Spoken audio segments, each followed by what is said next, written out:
So, how long do you think we'll be here? I'm not talking to you. You know what? We are so screwed. Thought you weren't talking to me. You two, come with me.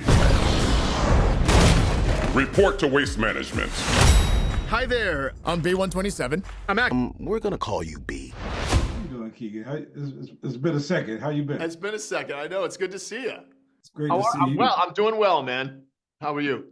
I was excited about this interview. First, I loved the movie. I go into these movies not knowing what I'm about to watch. I didn't even know I was about to just watch animation. I didn't know what it was like. Transformers, I'm down. Yeah. And then to see like the origin story and like, wow, this is great. I really loved the movie. Let me just start there.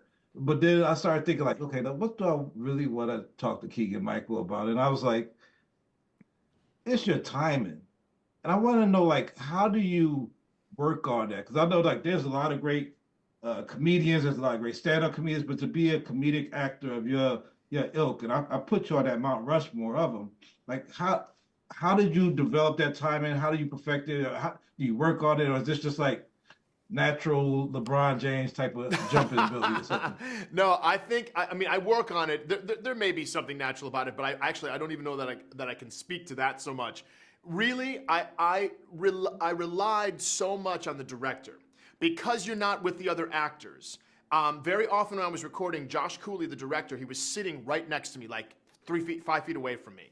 And what would happen sometimes, I'm like, so Josh, read the lines with me a couple of times, and they can record it if they want. I just need to do it 3 or 4 times, then 5 or 6 times.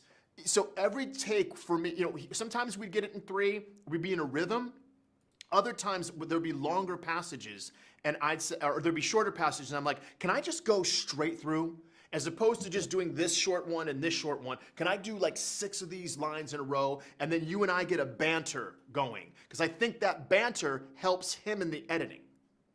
Yeah, and that's where I try to develop the timing, is instead of just doing small little one-line bits, let me just run all this dialogue together and do a whole bunch of them so we get a rhythm. All right, so I'll put you on my Mount Rushmore. I'm curious as to you, when you take out the people that were comedians and you look at the people like, Lucille Ball and all of them, who are like your top comedic actors that you look to and say like these people really set the bar for what comedic acting is? I am a very big fan of Peter Sellers, who was the Pink Panther. Peter Sellers is one of my big ones. The Marx Brothers, all of the kind of the big 3. Speaking of Mount Rushmore, the big 3 silent masters. So Buster Keaton, Harold Lloyd, and Charlie Chaplin.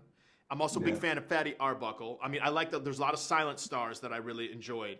And then the other person is, I know people think of him as a comedian, but Richard Pryor, I know he was an actor and a comedian, but I think he's definitely, him and Peter Sellers, 100% on my Mount Rushmore, because there is a quality about Richard Pryor that even when he was doing his stand-up routines, he was playing characters and acting out their lives on stage. He was second to none. Amazing. Yeah, you've done Toy Story, Lion King, you're doing Transformers.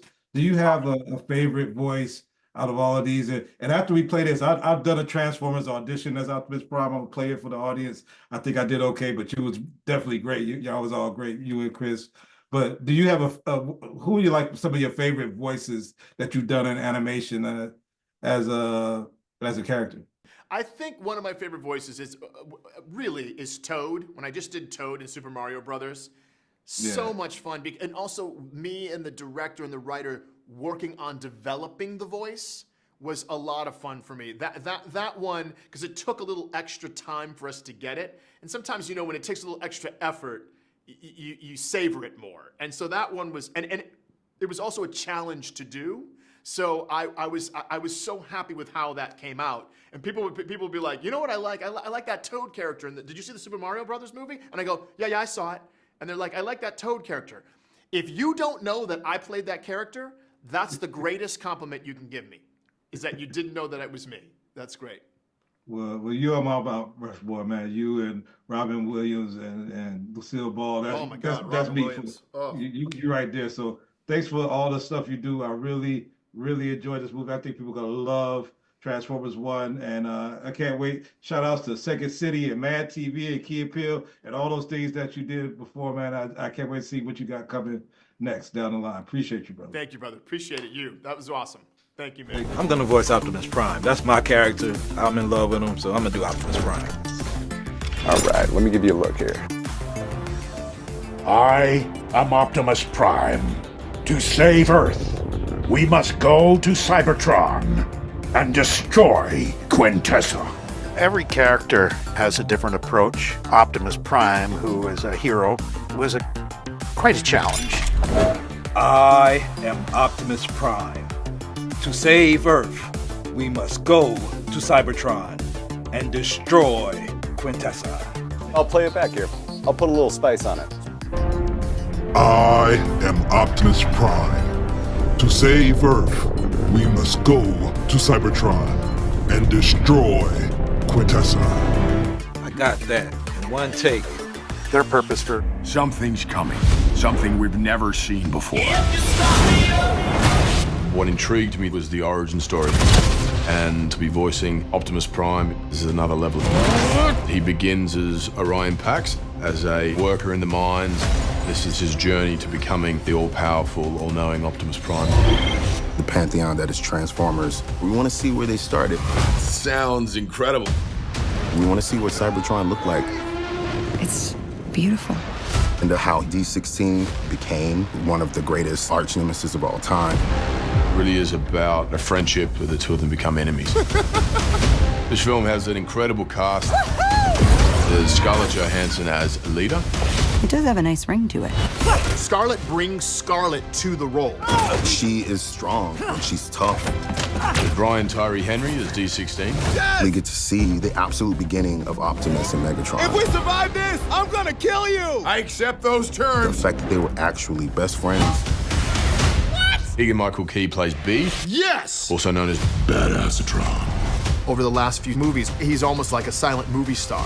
Oh, thank you. But now we get to imbue him through his voice. I need wheels! Lawrence Fishburne plays Alpha Trion. I see strength in you. John Hamm is Sentinel Prime. I think we all deserve a little fun. Steve Buscemi is Starscream. Look, that's Starscream. Silence! We get to see all these characters be elevated in a completely different way than we've seen them before. Which was a lot of fun. Holy Primus. That was awesome!